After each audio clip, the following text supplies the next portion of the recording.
Buenas tardes a todos y a todas. Le damos la bienvenida a la jornada El Derecho del Trabajo y de la Seguridad Social y las Relaciones Laborales frente al COVID-19. Por una razón lógica de tiempo, no habrá lugar a preguntas. Les pedimos, por favor, que mantengan sus cámaras apagadas. En esta reunión contamos con la participación del profesor Mario Ackerman, el profesor Adrián Goldín, el profesor Miguel Ángel Maza y el profesor Juan Pablo Moniolio, que tendrá a su cargo la moderación de la jornada. Sin más, le paso la palabra al profesor Moniolo. Muchas gracias, buenas tardes a todas y todos. Queremos agradecer a la Secretaría Académica por esta iniciativa de involucrar al derecho del trabajo en reflexiones en torno al derecho del trabajo y la seguridad social en un marco de pandemia. Quiero personalmente destacar, y creo que compartido por los profesores que están por exponer, el involucramiento de la facultad en una situación crítica, con altos grados de incertidumbre, de generar espacios para la reflexión en torno a, en este caso particular, el derecho del trabajo, como lo ha venido haciendo respecto de otras disciplinas jurídicas. La facultad no lo hace, no propone esta actividad de cualquier manera, sino que apela a lo más calificado de su capital científico, y es por eso que en este caso, en esta oportunidad, contamos con la presencia de dos profesores eméritos de nuestra Universidad de Buenos Aires, el profesor Goldín y el profesor Mario Ackerman, y además miembros del Departamento del Derecho del Trabajo. Ambos fueron directores del Departamento del Derecho del Trabajo, y en la misma línea de excelencia académica y científica nos acompaña también el director actual del departamento, el doctor Miguel Ángel Maza. Los doctores Goldín, Ackerman y Maza entonces compartirán sus posiciones, sus hipótesis sobre el devenir del derecho del trabajo en el actual contexto, y para ello seguiremos una metodología propuesta por la facultad y acordada de una exposición de 15 minutos cada uno de ellos, y una segunda ronda de exposición y de reflexiones de 5 minutos. Comenzamos pues dándole la palabra al profesor emérito Mario Ackerman, quien reflexionará en torno a el COVID-19 y el diálogo social. Profesor Ackerman, la palabra. Bueno, muchas gracias y buenas tardes a todos. Cuando me propusieron intervenir en este panel calificadísimo, por mis colegas, por cierto, pensé, ¿qué puedo decir yo que no se haya dicho ya? Y que pueda ayudar a que las cosas se hagan un poco mejor de cómo se vienen haciendo. Y por eso se me ocurrió que el punto debía estar en lo que creo que es un déficit de lo que se viene haciendo, sin perjuicio de destacar lo mucho bueno e importante que sí se ha hecho ya en nuestro país. Y por eso tomé el tema del diálogo social.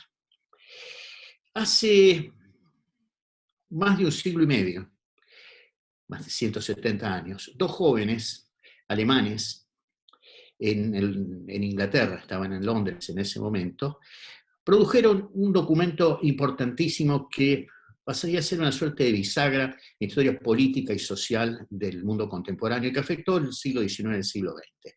Ese documento empezaba diciendo: un fantasma recorre Europa. El documento era el manifiesto del Partido Comunista, también conocido como Manifiesto Comunista, y estos jóvenes que tenían 29 y 27 años respectivamente se llamaban Karl Marx y Friedrich Engels. ¿Por qué este recuerdo?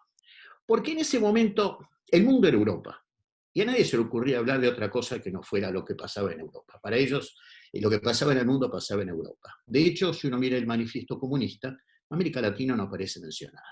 Y cuando habla de todos los países, porque termina diciendo proletario de todos los países unidos, de los países a los que se refería eran los países europeos. Bueno, yo no necesito explicar que ese mundo ya no existe. Pero lo que tenemos ahora es una cosa mucho más compleja, y es que el mundo es todo el mundo, y todo lo que pasa en todos lados ocurre también en todos lados al mismo tiempo y más o menos de la misma manera. Y esto es la globalización. Lo que llamamos la globalización, por cierto, tiene consecuencias económicas, consecuencias financieras, consecuencias políticas, pero también las pestes están globalizadas. Y esto es lo que nos acaba de pasar. Esta peste globalizada nos sorprendió a todos, en todos lados, y más o menos de la misma manera. Y como consecuencia de esto, es que todos venimos reaccionando más o menos de la misma manera. Algunos, como nuestro país, con la ventaja de ver cómo fue la experiencia ajena, y esto nos permitió avanzar y producir medidas mirando las enseñanzas que nos dejaron, los que hicieron cosas y sobre todo los que no las hicieron. Pero finalmente terminamos haciendo más o menos todos lo mismo. Las medidas han sido en general parecidas: aislamiento, prohibición de circulación, cierre de establecimientos educativos, prohibición de reuniones públicas, protección personal, todos aparecen usando barbijos en todos lados, todos se lavan las manos. Bueno, en la Argentina estamos acostumbrados a que todos se laven las manos, pero esto es un complemento necesario junto con el frasquito de alcohol que vemos en todos lados. Pero también esto, proyectado sobre el mundo de las relaciones de trabajo, trajo novedades importantes, que ya se empezó a trabajar de otra manera. Aparece de una manera espectacular el trabajo a distancia, el trabajo en el hogar. Descubrimos esto, descubrimos el Zoom. Ya todos empezamos a dar clases a través del Zoom. Y las respuestas que vienen dando los estados a esto son similares. Y es así como entre nosotros se han producido respuestas desde el gobierno similares a las que se han dado en otros países. Fundamentalmente, a partir de la necesidad del trabajo a distancia, de la necesidad de que mucha gente no deba trabajar o deba permanecer en su hogar, dificultades económicas enormes de las empresas, las que tienen actividad y las que no tienen actividad, porque aún las que tienen actividad ven una actividad mermada. ¿Qué se hizo en la Argentina a partir de esto? Señalo 4 medidas importantes en el terreno de las relaciones laborales, las conocidas. La más importante es el llamado Programa de Asistencia de Emergencia al Trabajo y la Producción, con una serie de medidas de ayudas económicas a las empresas, sustitución de los salarios de los trabajadores, reducción de las contribuciones al sistema de seguridad social, créditos a tasa cero o a tasa blanda en algún momento, diferimiento del pago de las contribuciones. Ojo, esto fue una ayuda importante y un esfuerzo económico monumental del Estado, y va de paso como señal a todos aquellos que cuestionan al Estado y han alentado el desguace del Estado durante tantos años. Y aquí aparece la necesidad del Estado. Y curiosamente, aquellos que durante tantos años lo cuestionaron son los que están golpeando la puerta del Estado para que les dé una manito en este momento. Al lado de esto vino, en una sucesión de normas, hay que decirlo, bastante desordenadas, por momentos contradictorias, con normas que se dictan, normas que se derogan, normas que se modifican, pero esto hay que entenderlo también, estamos todos tanteando y en esto no podemos hacer un reproche significativo al gobierno. En algún momento, a fin del año pasado, vino la duplicación de la indemnización por despido, que era previo a esto. Ahora tenemos la prohibición de las suspensiones y despidos, acompañado esto con el aliento a las suspensiones con reducciones de salarios por la vía del artículo 223 bis de la Ley de Contrato de Trabajo. ¿Y qué me queda? Y, bueno, fundamentalmente, la incorporación al reconocimiento de COVID-19 como enfermedad profesional no listado, con un mecanismo, diría, algo caprichoso, algo exagerado, pero es una respuesta. Es una respuesta que vino acompañada también con normas de distinta jerarquía. Esto es uno de los problemas que sí se advierten, es que son muchos los que están regulando. Entonces aparece la Superintendencia de Riesgo, el Ministerio de Trabajo, dictando normas de importancia sobre cómo trabajar cuando se trabaja y cómo proteger a los que finalmente deben trabajar. Me quiero detener, sin embargo, en este paquete de normas, en la prohibición de los despidos y las suspensiones. Y después me voy a detener en una resolución del Ministerio de Trabajo que se apoya en un documento firmado por la Unión Industrial y la CGT. Porque esta que es donde creo que se le ha escapado la tortuga al gobierno, que pudo haber hecho las cosas un poco mejor en ese momento. Y los fundamentos del DNU 329, que es el que establece la prohibición de despidos y suspensiones por 2 meses, pero al mismo tiempo habilita las suspensiones con una prestación no remuneratoria, se presta especial atención, se menciona expresamente un importantísimo documento del OIT producido el 23 de marzo de este año, unos pocos días antes de este DNU, en el que la OIT, esto es un documento preparado por el Departamento de Normas del OIT, que justamente plantea la relación que hay entre las normas del OIT y el COVID, y las acciones contra el COVID. El gobierno menciona este documento. Lo interesante es que si uno lee todo el documento se da cuenta de que la mayoría de las normas que menciona el OIT son convenios que no han sido ratificados por la Argentina, entre otros el convenio 158. Pero no es eso lo importante. El documento del OIT comienza y le presta especial atención al diálogo social. Y se remite también a la declaración del centenario del OIT, donde se le ha puesto siempre el acento al diálogo social. Porque la OIT es esto, la OIT es tripartismo, la OIT es diálogo.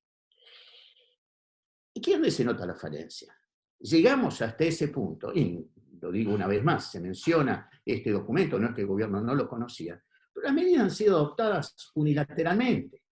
Los actores sociales han tenido participación ex post, o sea, no en el camino del diseño de las medidas. Van siendo notificados. Uno dirá, pero la urgencia, no, siempre estuvo la posibilidad de convocarlos antes. Formalmente e informalmente, pero negociar las medidas. Producir las medidas en la medida de las necesidades de los demás. Esto es democracia. Esto yo creo que es una carencia, y ahí es donde yo señalo el primer reproche, pero anticipo, queda abierta una puerta interesante de todos modos. El diálogo parece haber pareció aparecer en algún momento, todo viene sucediendo día a día, semana a semana, no es que uno va a decir esto fue el mes pasado, no, esto hace 20 minutos pasan las cosas. Y que nos enteramos por los diarios, que hubo una reunión que llamaron reunión tripartita para encarar los problemas de la producción y el trabajo. A poco que uno mira, quienes se reunieron fueron la Unión Industrial Argentina y la Confederación General del Trabajo. Y lo llaman reunión tripartita, pero esto produce un documento, y el documento es un acuerdo entre la Unión Industrial Argentina y la Confederación General del Trabajo, en el que participó como asistente, no sé, como observador no participante, el gobierno, a través del Ministerio de Producción y el Ministerio de Trabajo. Y donde acordaron un mecanismo para la reducción de salarios, digamos, una generalización o los límites que se le ponen a la negociación de la eventual reducción de salarios con las suspensiones y la eliminación de las contribuciones del sistema, reducción de las contribuciones al sistema de seguridad social. Esto dio lugar a una resolución del Ministerio de Trabajo, la resolución 397 del año 2020, que no me voy a detener a leerla porque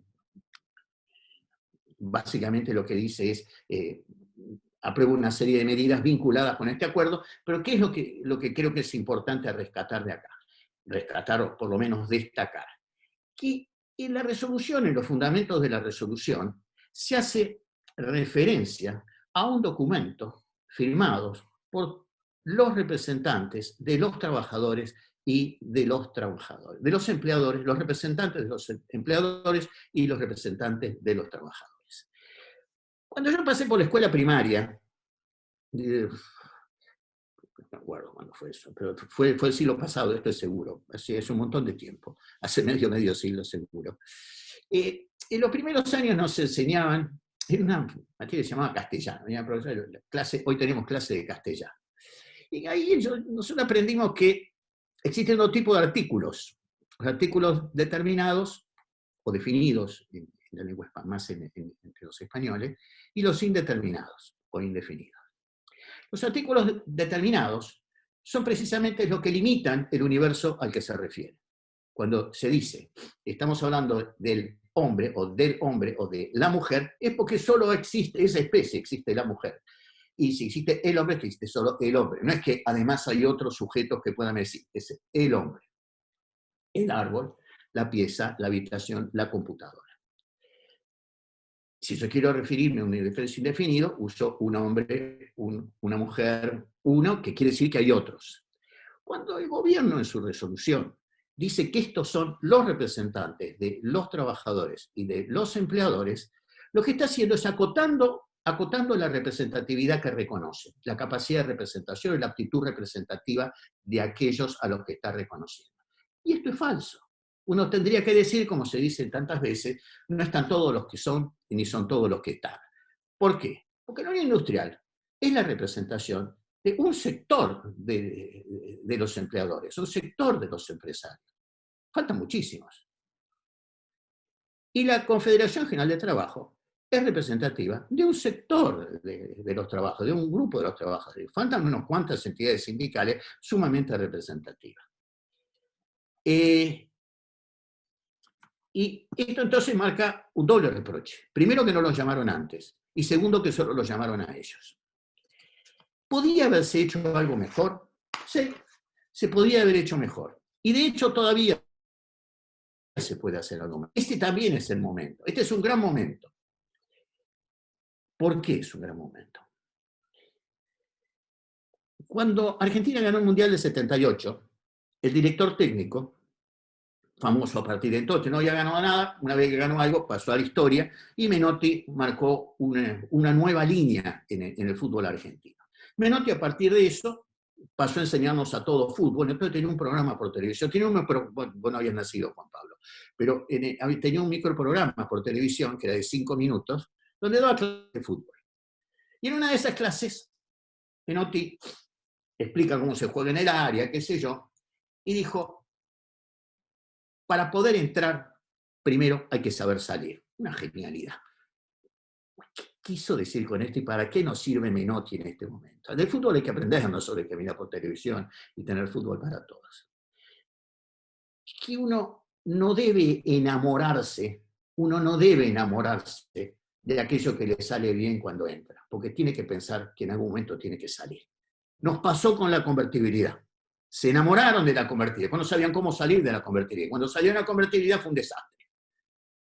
Bueno, esto puede ser parecido, no debe ser parecido, y estamos a tiempo, y esto es lo interesante. ¿Qué es lo que estoy diciendo y a dónde apunta esto que dije al principio, que es, quiero ver si podemos ayudar en este momento, y arrojar una sugerencia, porque son tiempos de aportar a ver qué, reconocer que se han hecho unas cuantas cosas bien, pero tenemos que empezar a pensar en la salida, en la continuidad y en la salida, en cómo estamos y cómo vamos a salir después. Churchill lo llamó a Beveridge en 1941 cuando caían las bombas sobre Londres y le dijo, hay que pensar qué hacemos después de la guerra. Y ahí vino el plan de seguros sociales que en 1942 Beveridge le presentó a Churchill, y a partir de ahí empezó la buena seguridad social, mejor que los viejos seguros sociales alemanes. Y tenemos un modelo, porque no es que estoy hablando de una abstracción, porque esto ya se probó. ¿Qué es lo que ya se probó? La convocatoria a todo el sector empleador y la convocatoria a toda la representación de los trabajadores. Lo tenemos en alguna medida, no completamente, en el Consejo Nacional del Salario, pero la tenemos mucho más completamente en la resolución 225 del año pasado del entonces Ministerio de Producción y Trabajo, la resolución que firma SICA, y que crea, siguiendo la sugerencia de la Organización Internacional del Trabajo, que otra vez aparece aquí para acompañarnos, creó la Comisión de Diálogo Social para el Futuro del Trabajo. Pensé que estábamos en el año 19, venía el centenario del OIT, todos querían viajar a Ginebra, porque decían, vos me decís, mirá el papelito que tenemos, vamos para Ginebra, que nosotros estamos muy comprometidos con el OIT, pero por lo menos hicieron ese papelito, hicieron esa comisión. Esa comisión está creada y sigue existiendo, no funciona como tantas cosas en la Argentina, pero está creada. Bueno, yo creo que esto es lo que hay que hacer en este momento.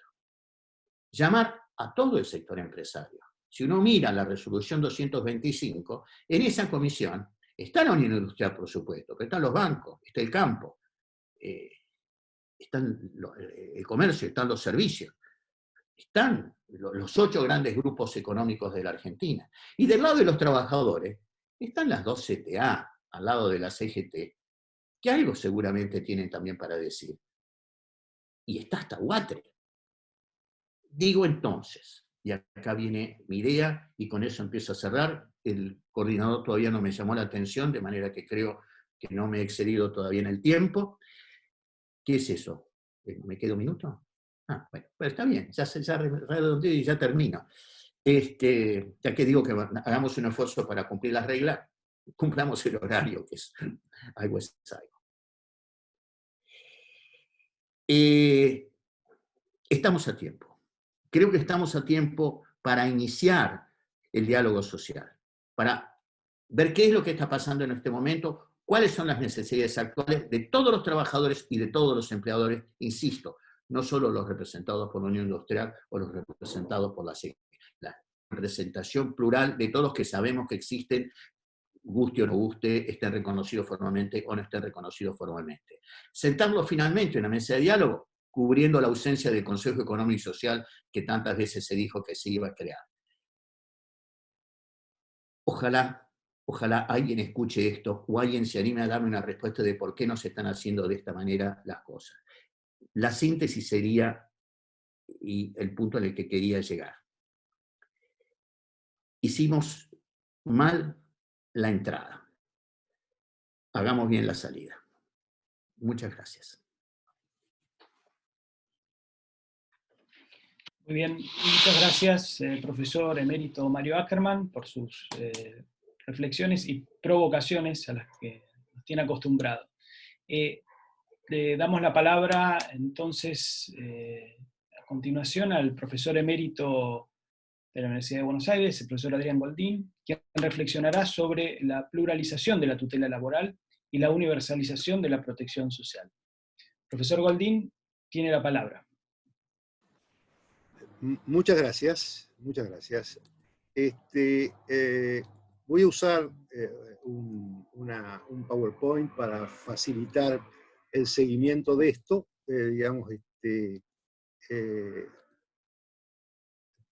Me han intervenido el título, digamos, y esto ya no lo pude sacar, así que hagan de cuenta que no lo vieron esto. Espero que no esté intervenido el resto del PowerPoint. Las tendencias luego de la pandemia, lo que estoy viendo, ¿no? Algo que he llamado segmentación tutelar y universalidad de la protección social. Hace algún tiempo, antes de la pandemia, me parecía advertir que el derecho del trabajo estaba transitando nuevos trayectos. La relación laboral tradicional, la que todos nosotros conocemos, y no vale la pena describirla porque para los especialistas esto es un lugar común, tendía a perder su carácter virtualmente exclusivo y excluyente, por fenómenos que ya estaban en cursos antes de la pandemia: las cadenas globales de suministro, el crecimiento de servicios en detrimento de la industria, la digitalización. Esos fenómenos ponen límites a ciertos empleos, modifican otros empleos, crean nuevos, van cambiando el objeto de nuestra reflexión. Y quiero poner solo a modo de ejemplo, para que vean ustedes la intensidad con que esto se está produciendo, un caso, que es el desmembramiento, ya mencionado por el profesor Ackerman, el desmembramiento del lugar de trabajo y el trabajo a distancia, que se ha convertido en una de las intervenciones paradigmáticas en este momento de la pandemia, exacerbado, como digo ahí, a límites notables por la pandemia. El trabajador ya no está en el centro del lugar de trabajo, sino que trabaja desde su domicilio, y esto lleva a la reflexión de los empresarios. Esta distancia puede generar para las empresas notables ahorros, o sea que la cosa indudablemente debe estar gustando. Y acá quiero llamar sobre la atención sobre algo que no todo el mundo advirtió, aunque hubo sí quienes lo advirtieron: las notables similitudes que tiene el trabajo a distancia, por lo menos algunas manifestaciones del trabajo a distancia, con el denominado crowdworking. El crowdworking es una de las manifestaciones del trabajo de plataformas, en donde quien requiere una prestación la ofrece a un número ilimitado de oferentes de trabajo en todo el mundo, que entran en competencia, digamos, sin saber quiénes son sus competidores, en condiciones de trabajo prácticamente que uno podría calificar preindustriales. Pero lo que quiero marcar es: nosotros tenemos trabajo a distancia, y ojo, porque estamos teniendo en algún sentido también un crowdworking generalizado, un trabajo de plataforma generalizada, que mañana puede traernos alguna sorpresa.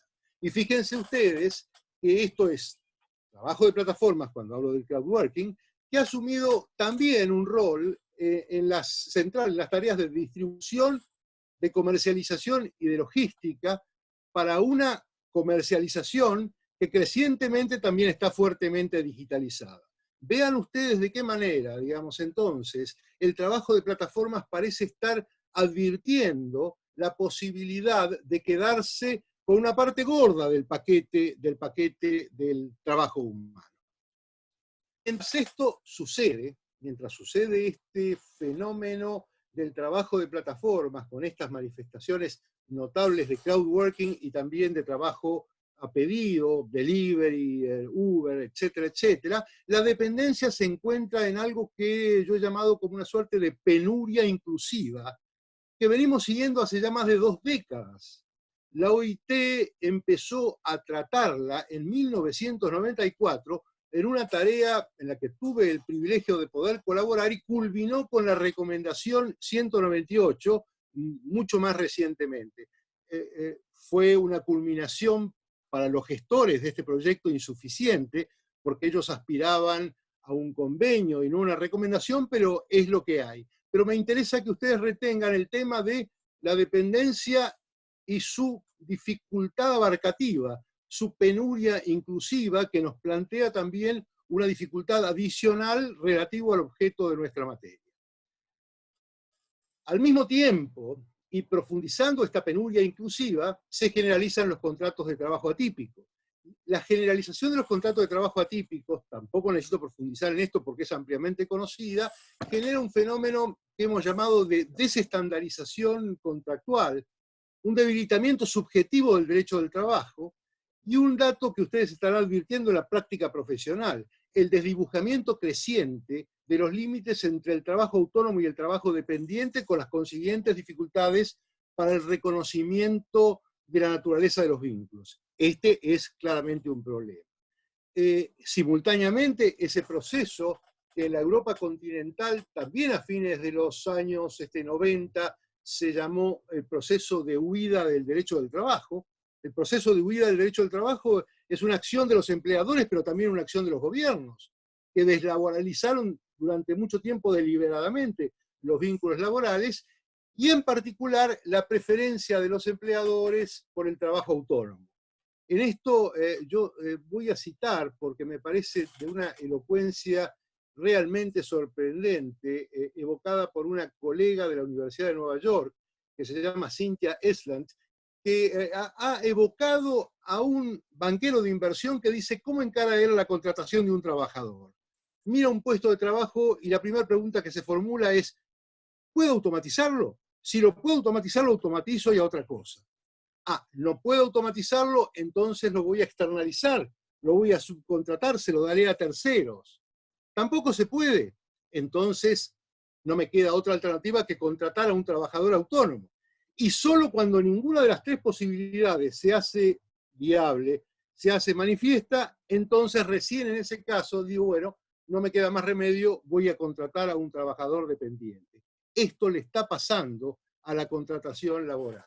De modo que estamos en un proceso, digamos, en que yo creo que se está produciendo un resquebrajamiento de la unicidad reglamentaria.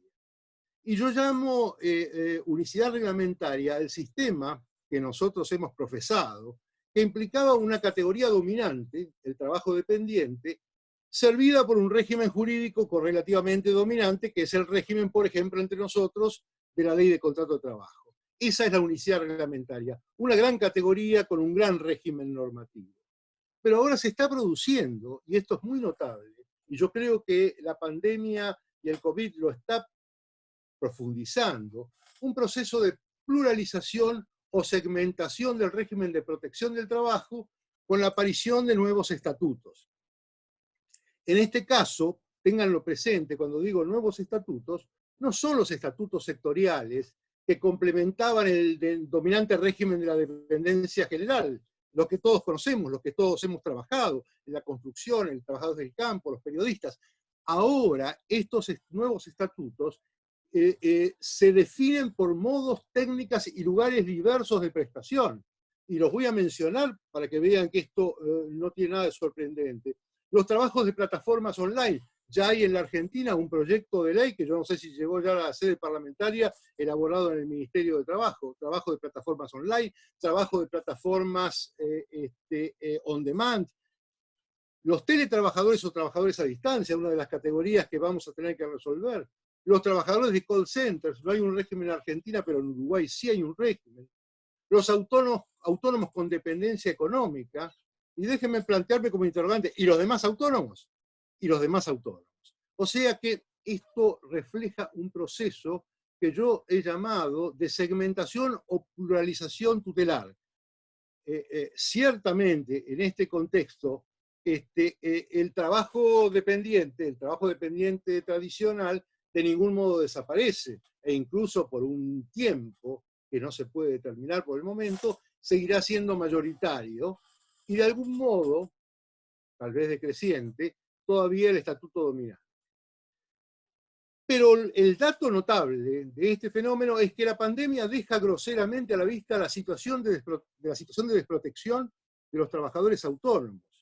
Y en pocas semanas se generaliza un despliegue de regímenes de protección de los trabajadores autónomos, porque unánimemente en todo el mundo se los considera entre los más desasistidos, y no solo los económicamente dependientes, porque están sujetos a la regla trabaja o pierde su ingreso, trabaja o no cobra.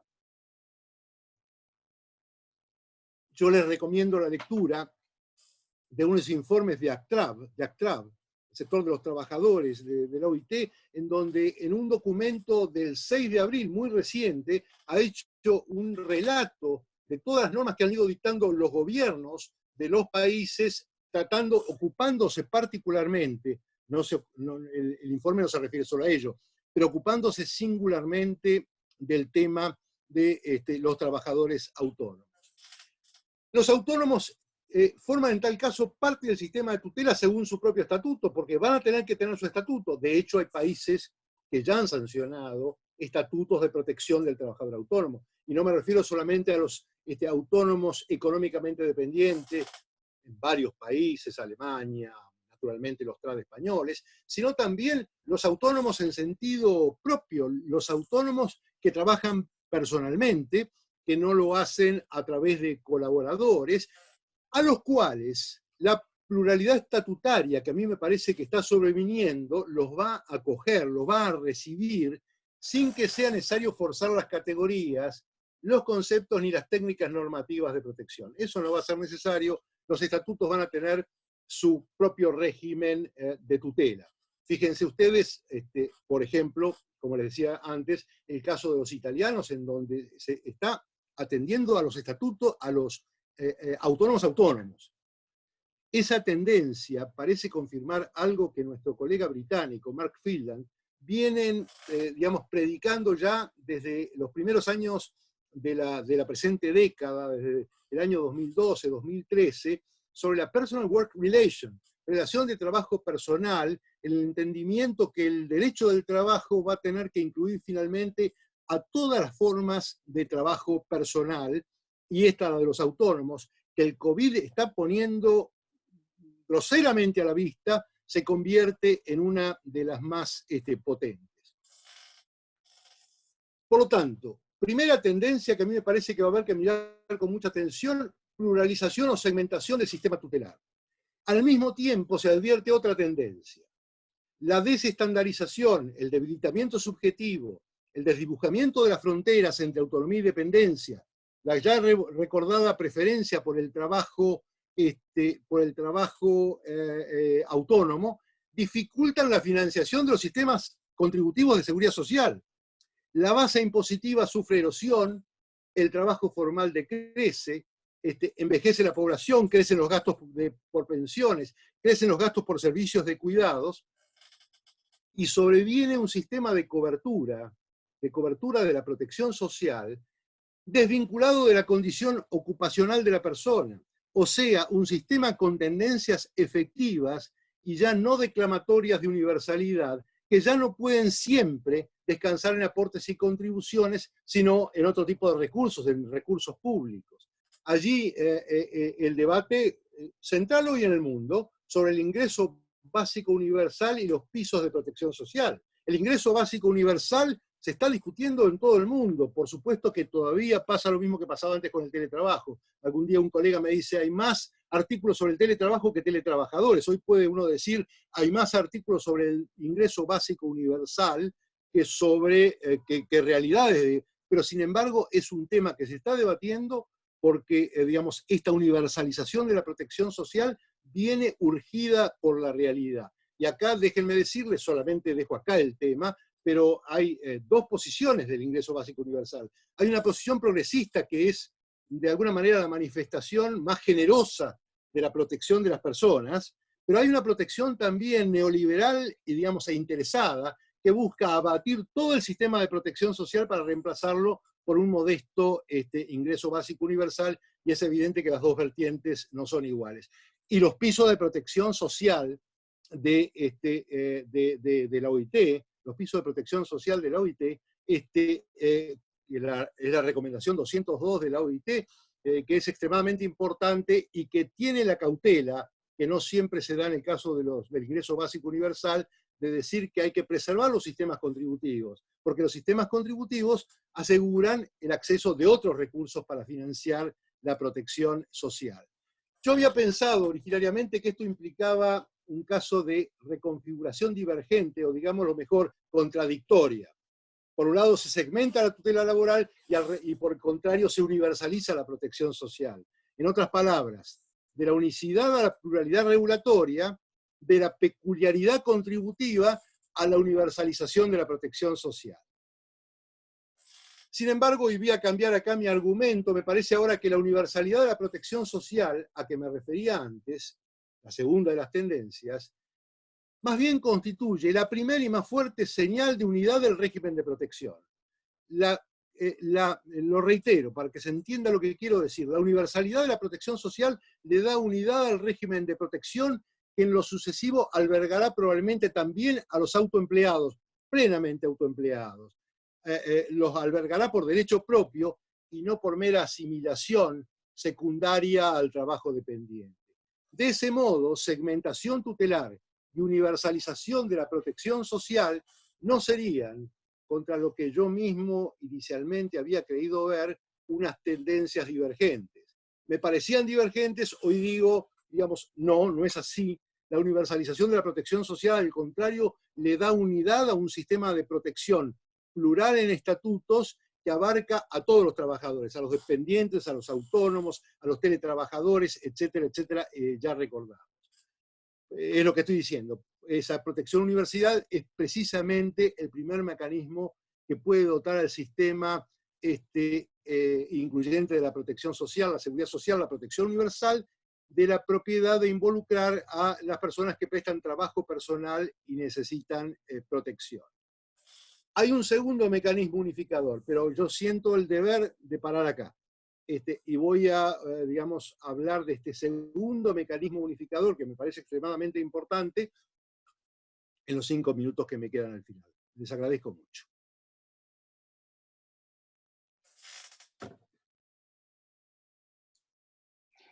Bien, muchas gracias, profesor Goldín, por su exposición, por sus reflexiones, por compartir sus hipótesis. Damos la palabra ahora al doctor Miguel Massa, director del Departamento de Derecho del Trabajo, quien planteará reflexiones en torno a los desafíos jurídicos que plantea el COVID-19. Profesor Massa, tiene la palabra. Hola, muy buenas tardes. En primer lugar, quería adherir a las palabras que mencionó o que formuló el profesor Muñolo al inicio para celebrar este encuentro y agradecerle a la Secretaría Académica la oportunidad que nos dio de formular esta reunión con la posibilidad de esbozar ideas tan interesantes como las que acabamos de escuchar, algunas muy vinculadas al presente inmediato por parte del profesor Ackerman y otras vinculadas inclusive al futuro del mundo del trabajo, según las expuso el profesor Goldín. Y yo, para detenerme en algunos desafíos que nos plantea el derecho que nos plantea la pandemia al derecho del trabajo, quiero empezar por formular una advertencia que a veces, gracias al éxito que ha tenido la política sanitaria nuestra, se olvida, que es que estamos enfrentando una situación inesperada, pero de una magnitud extraordinaria. Hace poco, Rifkin, aquel que alguna vez nos ilusionó con el fin del trabajo, hizo hincapié en esto, señalando que la humanidad está pasando por una situación que podría haber llevado a su aniquilamiento, o por lo menos a un daño extraordinario. Yo siento que en muchos casos se está minimizando esto, quizá porque en la Argentina hemos tenido la suerte de contar las víctimas por centenas. Yo cada tarde me he estremecido al darme cuenta que solamente en media docena de países de Occidente morían más de 2.000 o 2.500 personas a diario. Por eso creo que este es un problema tan importante que nos va a marcar como generación, que nos va a marcar a futuro, y del que nos toca ser protagonistas. Seguramente todas las personas que están en este momento conectadas, escuchando, tienen las mismas preocupaciones que nosotros. Algunos más concretas, en la atención a las consultas profesionales, otros a través de asociaciones profesionales, de empresarios o de trabajadores, otros meramente académicas, pero creo que todos estamos muy preocupados y, repito, nos toca ser protagonistas de una situación inédita. Y es tan extraordinaria, y esta es mi primera reflexión concreta, que la normativa que se está dictando, que como señaló el profesor Ackerman, pese a ser un poco de apuro, propia de la emergencia, de la urgencia, ha sido positiva. La primera reflexión, digo, es que en la ley de contrato de trabajo tenemos normas pensadas para la excepción, como son las suspensiones y los despidos por fuerza mayor, sobre todo. Y esta situación extraordinaria que estamos viviendo pasa por arriba de esa previsión excepcional que la propia ley trae. Cuando el decreto 329 de este año prohíbe por 60 días la posibilidad de despedir y también la de suspender por fuerza mayor, está suspendiendo la operatividad de normas de la ley de contrato de trabajo previstas especialmente para superar situaciones como esa. De hecho, cuando damos clase y explicamos supuestos de fuerza mayor, que son prácticamente los únicos que funcionan en la realidad porque la jurisprudencia ha de alguna manera restringido tanto la posibilidad de suspender o despedir por falta de trabajo que se subsume en la fuerza mayor. Bueno, una de las hipótesis que normalmente los profesores tienen a la mano es la de una pandemia, seguramente considerada como una hipótesis de ciencia ficción que a nosotros nos ha tocado vivir. Hace unos días el profesor Carlos Alberto Etala, en un documento que hizo circular en la Academia del Derecho, ha cuestionado fuertemente, desde el punto de vista de la constitucionalidad, la validez de estas normas. Yo no comparto esa mirada crítica, creo que la situación es extraordinariamente urgente y que tiene sentido lo que ha dicho el Poder Ejecutivo, pero no me interesa aquí tomar posición, sino marcar el grado de excepcionalidad de lo que estamos viviendo. Y en el día a día se plantean algunas cosas que son propias de las relaciones laborales, no contempladas, por supuesto, por la normativa general. Por ejemplo, como todos sabemos, la normativa de excepción, los decretos de necesidad de urgencia, sobre todo el 297 de este año, impuso el aislamiento social preventivo y obligatorio, es decir, la cuarentena, lo que conocemos vulgarmente como cuarentena, prohibiendo, en principio, aunque ahora se está relajando esta prohibición, abandonar los lugares de residencia. En lo que hace al derecho del trabajo, específicamente por resolución del Ministerio de Trabajo, se liberó a los trabajadores dependientes del deber de prestar servicios. La excepción estaba prevista en el artículo 6 del decreto 297 para las actividades esenciales. Los trabajadores afectados a actividades esenciales tienen entonces la facultad de abandonar su lugar de residencia para prestar servicios. Y consecuentemente tienen el deber de prestar su actividad personal y no están exentos de esta obligación.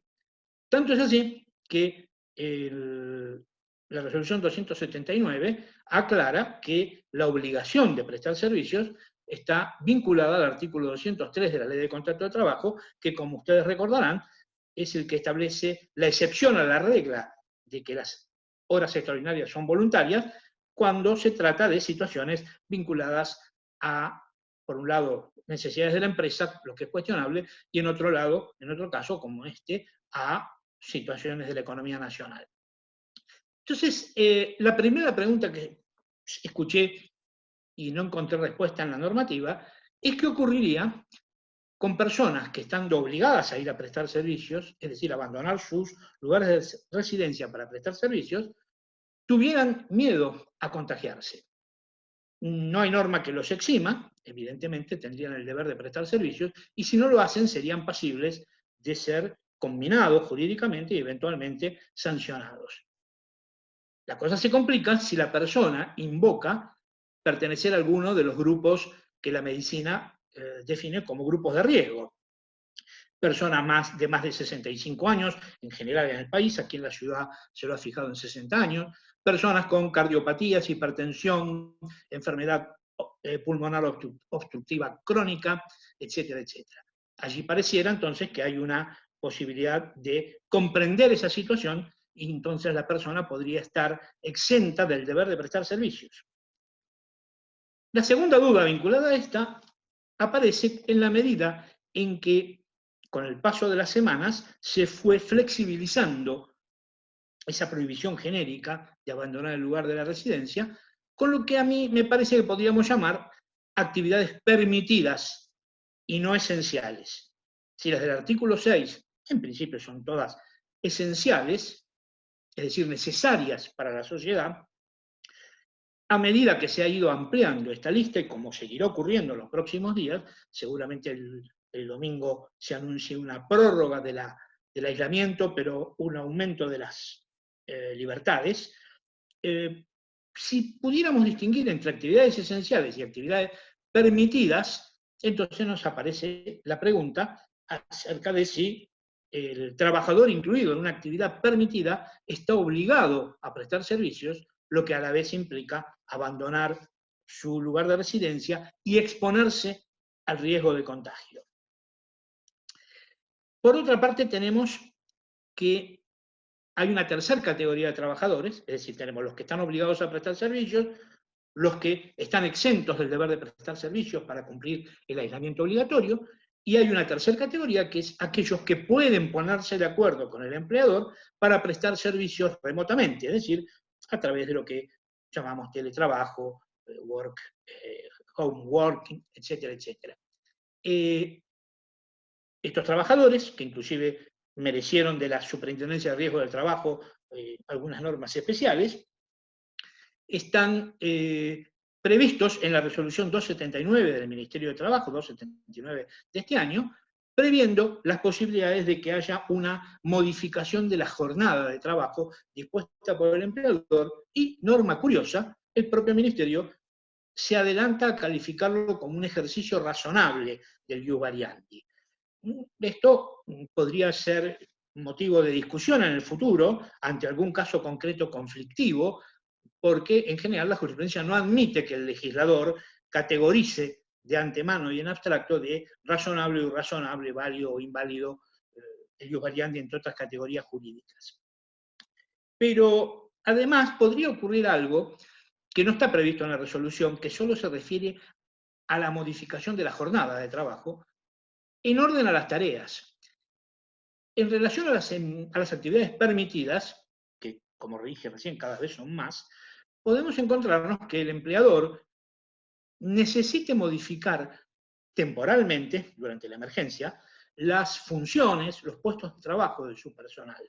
El caso más normal es las actividades gastronómicas que empezaron a verse, por lo menos en la ciudad de Buenos Aires, en las últimas 2 semanas abiertas, tienen nuevas necesidades, se apoyan más en la distribución domiciliaria que en la venta en el establecimiento, que hasta hace poco estaba prohibida. Esto podría permitir al empleador asignarle, por ejemplo, a los mozos de salón de un establecimiento gastronómico la función de delivery. Podría pedirles que mientras dure la emergencia, en lugar de prestar sus funciones específicas, profesionalmente calificadas, hagan otras. Repito, esta hipótesis no está prevista por la resolución ministerial y genera algunos inconvenientes. Algún trabajador podría considerar que esto es una violación a sus derechos no patrimoniales, resguardados por el artículo 66 de la Ley de Contrato de Trabajo, y tal vez negarse a hacerlo, y esto podría generar en un conflicto que derivase inclusive en la extinción del contrato de trabajo.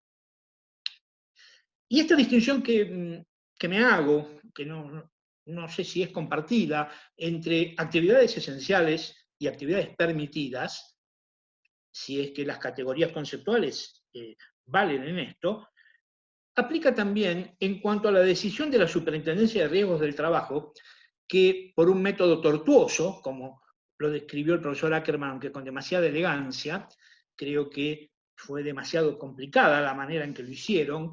El decreto 367 del 2020 crea dos presunciones que hacen que el proceso sea extraño. Hubiera sido mucho más fácil incluir esta infección como enfermedad profesional, como se ha hecho con otras, como el hantavirus o el Chagas-Massa. Pero bueno, a lo que voy es que la resolución, el decreto de necesidad de urgencia 367 se refiere a las actividades esenciales.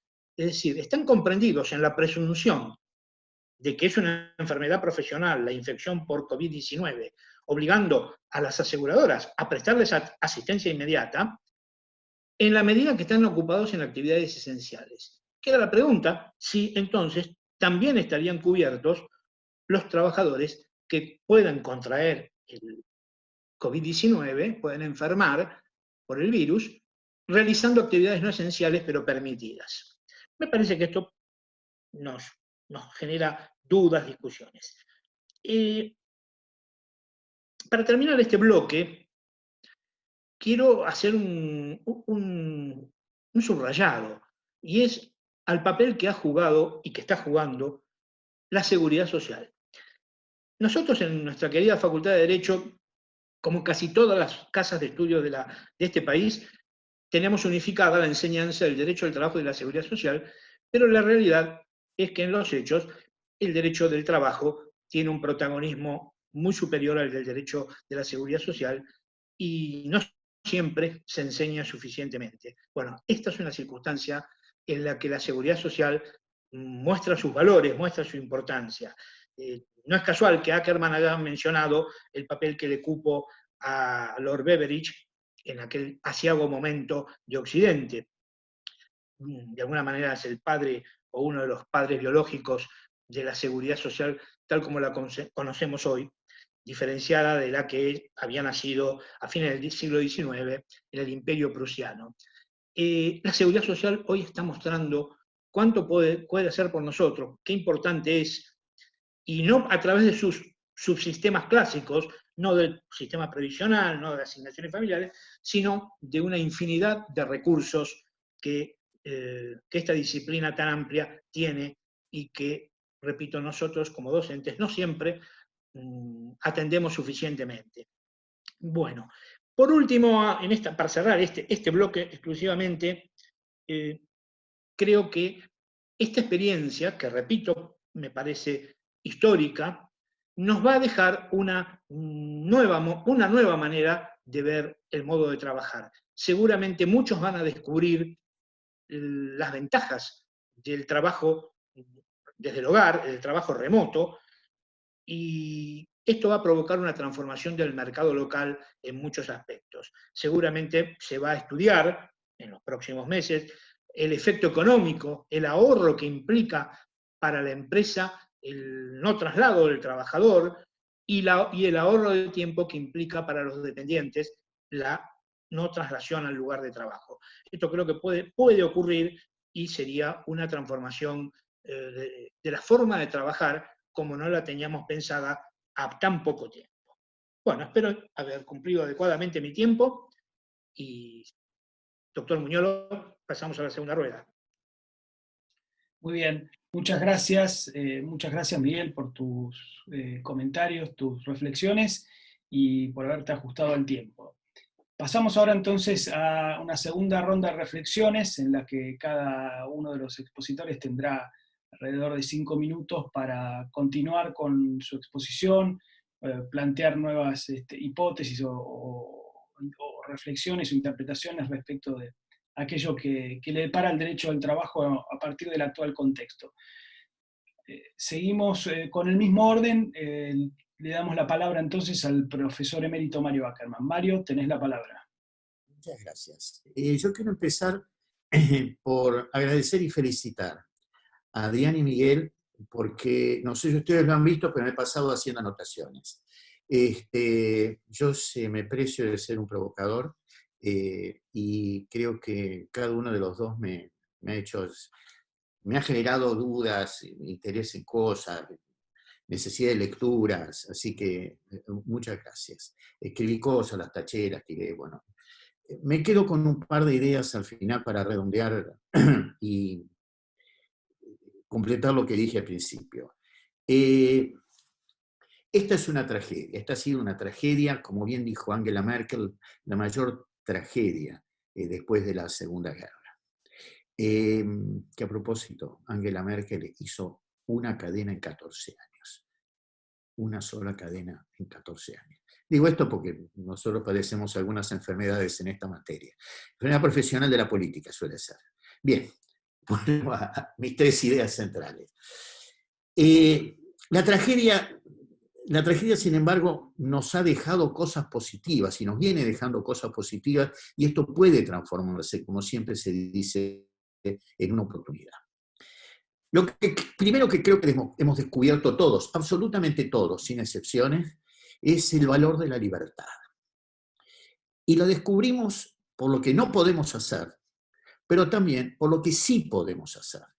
Los que se han visto obligados a quedar confinados en su casa descubrieron qué significa no tener la posibilidad de salir.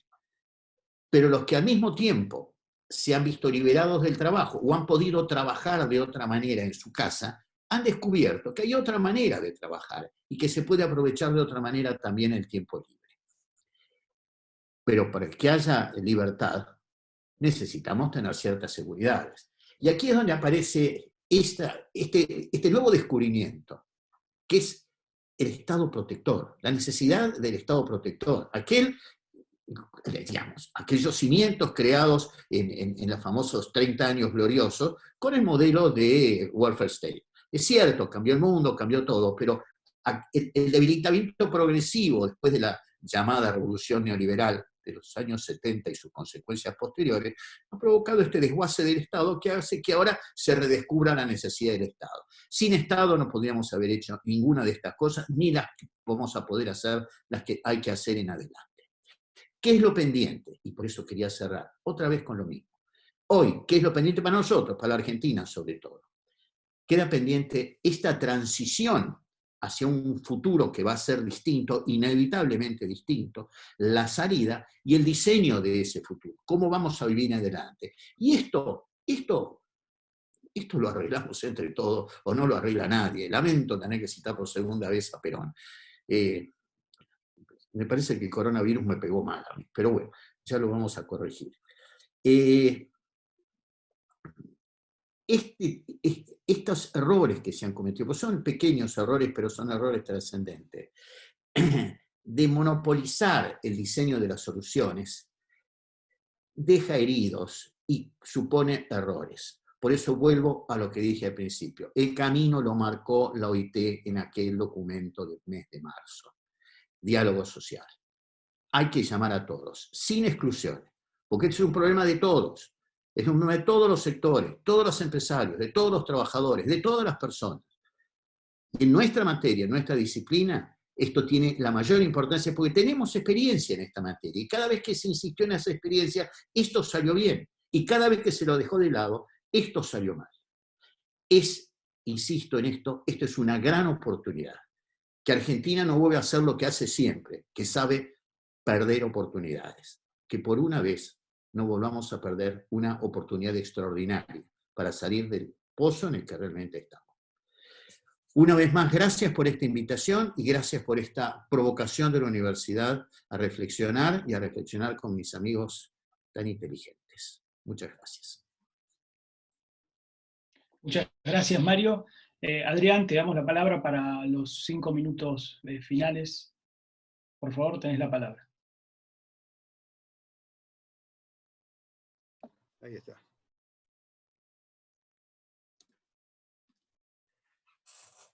Yo decía, bueno, para sintetizar rápidamente, para ubicarnos de dónde venía, yo decía, bueno, yo noto un par de tendencias, que para mí me parecen un par de tendencias relevantes que van a presidir el modo de evolución del derecho del trabajo en los próximos tiempos y además que está siendo precipitado por la pandemia y el COVID. Me refiero básicamente a una segmentación de la protección tutelar en donde están apareciendo y van a seguir apareciendo otros estatutos que van a convivir con el estatuto del trabajo dependiente, incluso, y esto es lo más importante, y esto digo, la política pública lo ha reconocido de una forma increíblemente generalizada en los últimos 3 meses, la situación de los trabajadores autoempleados, trabajadores autónomos, que dicen muchos, y yo concuerdo, son los que han demostrado ser los menos protegidos de todos y requieren tener su estatuto y su cobertura. Por lo tanto, pluralización o segmentación de la protección laboral y universalización de la cobertura social a través de régimen básicamente universalizada. Esta segunda tendencia de alguna manera unifica al sistema tutelar. Pero digo, hay un segundo mecanismo unificador que nos ayuda a entender cómo se va configurando estos. Además de la variedad de los estatutos, hay una creciente diversidad y discontinuidad de las carreras profesionales y tránsitos cada vez más diversos entre dependencia, autonomía, semiautonomía, informalidad, desempeño en diversos supuestos de atipicidad y por añadidura entre los diversos regímenes del sistema diversificado y pluralizado. Bueno, esa pluralidad genera un nuevo problema de complejidad diacrónica, con lo cual se plantea, digamos, una cuestión en estos términos. Si la pluralización reglamentaria y la universalidad de la protección social apunta a ver cómo hacemos para proteger a todos, o sea, cómo damos unidad al régimen en una dimensión sincrónica, en una dimensión diacrónica se plantea, y esto viene desde hace rato, cómo proteger a cada uno de los que vamos a proteger todo el tiempo para asegurar la continuidad del sistema tutelar. De modo tal que si el primer elemento de unificación apunta a dar una amplitud sincrónica al sistema de protección, cómo proteger a todos, en esta segunda dimensión nos preguntamos cómo hacemos para proteger a cada uno todo el tiempo. Se trata de ver cómo resolver la sincronía entre las necesidades de tutela y la segmentación de la condición laboral. Ustedes saben que las necesidades de tutela son continuas y la segmentación de la condición laboral que hoy me hace dependiente, mañana autónomo y otro momento desempleado, no me garantiza el acceso a los recursos en cada momento de mi trayectoria profesional. Está claro para todos que fue la experiencia francesa en la que más se trabajó en esta dimensión. Me refiero al contrato de actividad del informe Boissonnas, pero más avanzado, mucho más avanzado, el estado profesional de las personas del informe Supiot, que procura y asegurar la continuidad de la protección. Y esto ha tenido finalmente, probablemente por esa militancia de los franceses en este tema de la continuidad de la tutela, un recogimiento en el derecho positivo francés, que es la ley francesa del año 2016 que consagra le compte personnel d'activité, digamos, como el instrumento que apunta a dar la continuidad de la protección de la persona que trabaja durante toda su secuencia profesional. Pareciera entonces que estamos rumbo a un sistema más complejo que no se limita al trabajo dependiente, sino a todas las manifestaciones del trabajo personal, estructurado en torno de la construcción de la pluralidad estatutaria. O sea, vamos a tener pluralidad estatutaria y un sistema que va a abarcar a todas las manifestaciones del trabajo, y esto es absolutamente relevante también al trabajo autónomo, que vamos a tener que saber cómo hacemos para darle protección. El sistema cuenta con dos factores ya existentes de unificación, desde una perspectiva sincrónica, la protección social universal, desde una perspectiva diacrónica, otro factor de unificación, que es el estado profesional de las personas. En esto seguimos a Alain Supiot, nuestro doctor honoris causa de hace pocos meses, que sirve como, digo nuestro porque es de la Universidad de Buenos Aires, que sirve como instrumento para asegurar la continuidad del estado profesional de las personas, cualquiera sea su categoría, se asegura su protección todo el tiempo. Síntesis entonces, pluralización y segmentación de la protección tutelar, diversos estatutos, no desaparece el estatuto del trabajo dependiente, pero se suman otros estatutos extremadamente relevantes, y universalización de la protección social que unifica y da continuidad a este sistema, además del estado profesional de las personas, que va a ser el instrumento que algún día, cuando seamos grandes, podremos agregar a nuestro sistema de tutela para no solamente asegurar la protección de todos los que necesitan protección, sino para poder asegurar la protección de cada uno todo el tiempo. Finalmente, y con esto realmente termino, junto a las tendencias de la segmentación tutelar y estatutaria y la universalización de la protección social, si el ordenamiento se fuera ordenando de esta forma, sobrevendría algo que me parece absolutamente imprescindible y que está expresamente mencionado en la declaración, en el documento de la Comisión Global de la OIT, de la Comisión Global que precisamente el profesor Supiot también integrara, en donde el derecho tiende a incluir también un esquema básico y generalizado de tutela, una suerte de derecho mínimo y común del trabajo que va a dar soporte al sistema de los estatutos, que tendrán cada uno la intensidad que cada uno le corresponda. Antes de pasar a la reflexión final, una manifestación, una aclaración. Yo no estoy actuando como un político social, yo no quiero que pasen estas cosas. Estoy actuando como un jurista viendo lo que me parece que está pasando. De modo tal que esto puede ser bueno o puede ser malo, pero no es, digamos, una opción que como político social yo estoy recomendando, sino que es una serie de fenómenos que yo estoy percibiendo en la experiencia comparada y en la nuestra propia, que está destinado tal vez, muy probablemente, a suceder. Ese derecho mínimo y común del trabajo va a ser tal vez precisamente la garantía laboral universal postulada en el informe de la Comisión Mundial sobre el futuro del trabajo. Y ustedes recordarán, porque está expresamente dicho, esa garantía laboral universal incorpora los derechos fundamentales en el trabajo de la OIT, evidentemente la libertad sindical, la protección del trabajo infantil, la prevención del trabajo forzoso y la discriminación.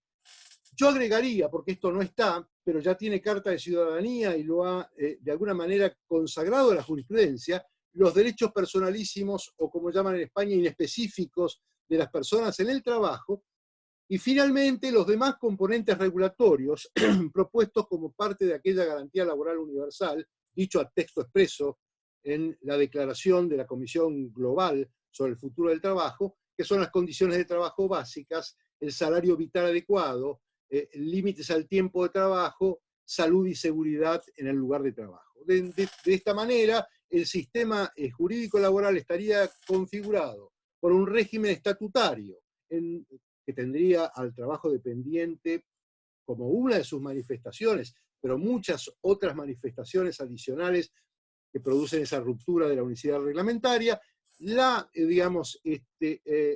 universalización de la protección social, que va a convivir, y es mejor que conviva, con manifestaciones de cobertura contributiva de la seguridad social, por aquello que fue dicho en la propia OIT cuando hicieron los pisos de protección social en la recomendación 202. No se trata de dejar de lado la seguridad social contributiva, porque no se trata de dejar de lado a aportantes relevantes que son los que financian la seguridad social contributiva. La continuidad de la protección a través del estado profesional de las personas, y finalmente este derecho básico mínimo que ya está vigente, porque no estamos inventando absolutamente nada, y la Comisión Global tampoco inventó absolutamente nada, que es la garantía laboral universal de los derechos fundamentales del trabajo del OIT, de los derechos personalísimos en específicos, de los demás componentes regulatorios. Esto es todo, les agradezco mucho la paciencia. Muy bien, muchas gracias, Adrián. Ahora sí, para cerrar esta actividad, los últimos 5 minutos del profesor Miguel Massa. Miguel, tenés la palabra. Gracias, Juan Pablo. Bueno, esta es una situación de crisis, y crisis es una oportunidad de reiniciarse.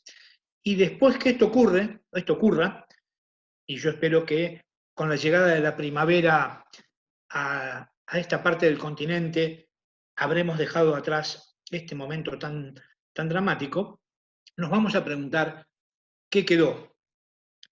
Y creo que quedaron cosas importantes. El rol del Estado, la presencia del Estado, y de un Estado no neutro, sino de un Estado protector, la respuesta solidaria de la propia ciudadanía, que, salvo las excepciones, que siempre las hay, reafirmando las reglas, es lo que hemos visto: la solidaridad de grupos, la solidaridad social, la solidaridad familiar, vecinal, y estos son valores importantes.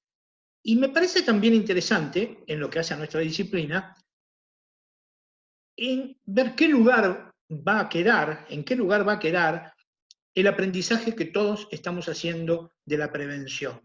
Hoy todos somos prevencionistas, hoy todos prevenimos, nos lavamos las manos, usamos alcohol en gel, etcétera, etcétera.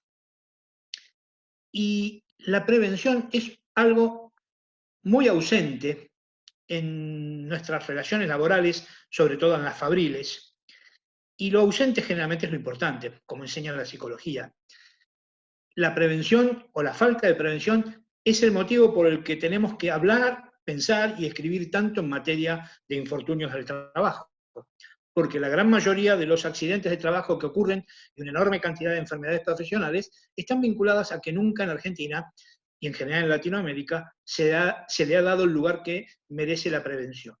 Si bien desde los años 99, 2000, o más precisamente desde el 2002, con una fuerte actividad de la Superintendencia de Riesgo de Trabajo desde el 2002, remarco, se ha mejorado. La mejora para un cuarto de siglo a mí me sigue pareciendo bastante homeopática. Entonces me gusta pensar la idea de que ahora que todos los argentinos hemos vivido en peligro, o estamos viviendo en peligro, algunos más, algunos menos, revaloricemos este valor tan importante para las relaciones laborales, que es el de la prevención. Uno de mis grandes deseos es que algún día en los congresos y en las jornadas se hable menos de indemnizaciones de las incapacidades y las muertes, y más de este tema. Y a lo mejor esta es una oportunidad. Repito, ahora que todos nosotros estamos en riesgo, que todos nosotros en mayor o menor medida le tenemos miedo a la infección, y que todos estamos practicando medidas de prevención, que esto se incorpore, se haga carne en las relaciones laborales, sobre todo, repito, en las fabriles, las industriales, donde la tasa de infortunios sigue siendo todavía, aunque haya mermado, alarmante. Y si algunas lecciones sacamos como sociedad después de esta circunstancia dramática, esto sin duda a lo mejor sirve para reconstruir esta sociedad que, como dijo Ackerman, siempre ha perdido oportunidades históricas, esta sociedad que hasta cuando tuvo el padecimiento de una guerra lo vivió de una manera bastante superficial. A lo mejor con esto tiene una oportunidad. Y es para darle gracias a la vida que nosotros hayamos podido ayudar, aunque sea infinitesimalmente, pensando en estos problemas. Cuando, y en esto voy a citarlo a Ackerman, que una vez lo dijo esto en una mesa de un sábado a la mañana en Rafaela, después de dar clase, si nos preguntan nuestros hijos, nuestros nietos, ¿y vos qué hiciste durante la pandemia? No me quedé solamente en casa viendo Netflix, sino que nos preocupamos por esto. Bueno, creo que estaríamos felices de haber hecho un pequeño aporte. Y termino agradeciéndole yo también, especialmente, a la facultad por esta oportunidad, no solo por haberme invitado a mí a sentarme en este living virtual con estos dos profesores eméritos, sino por esta posibilidad de que nos reunamos 200 o 200 y pico de personas para pensar, para reflexionar y demostrar que lo nuestro es verdaderamente una vocación. Muchas gracias a los que escucharon y muchas gracias, Juan Pablo, por tu coordinación, y a Juan Papayanis, que fue el sostén de esta reunión virtual. Muy buenas tardes. Bueno, muchas gracias, Miguel, por tus últimas reflexiones. Bueno, quiero agradecer de nuevo, muy especialmente a Mario, a Adrián y a Miguel, a los profesores eméritos, Adrián Goldín y Mario Ackerman, y el director del departamento, Miguel Massa. Esto ha sido una clara demostración, una expuesta demostración del capital científico que cuenta la Universidad de Buenos Aires, y seguramente coincidirán conmigo que la provocación de haberlos convocado por parte de la facultad vuelve a nosotros en la misma forma de provocación, como suele recurrir Mario Ackerman reiteradamente a dicha acción, a la de provocar. Quiero agradecer también la presencia, por sobre todo la presencia de ustedes, la presencia virtual de ustedes, pero presencia al fin. Ha habido más de 200 asistentes a través del Zoom, y más pasados los 300 a través del Facebook de la facultad, lo cual me lleva a reflexionar sobre la validez de estas actividades, la importancia y la necesidad. Y aprovecho el espacio para invitarlos a sumarse a las actividades que estamos proyectando desde el Departamento de Derecho del Trabajo, apelando a este tipo de charlas online, de conferencias y de espacios para, con distinto formato, acercar algunas reflexiones que puedan aportar en este contexto tan crítico. Una última mención: la actividad ha sido grabada y pueden corroborarla, revisarla, volverla a ver, compartirla a través del Facebook de la Facultad de Derecho. Entonces, nuestro agradecimiento nuevamente a la Secretaría Académica. Reitero el agradecimiento a Miguel Massa, a Juan Papayanis por su asistencia técnica, y los esperamos entonces en una próxima actividad en este sentido. Muchas gracias.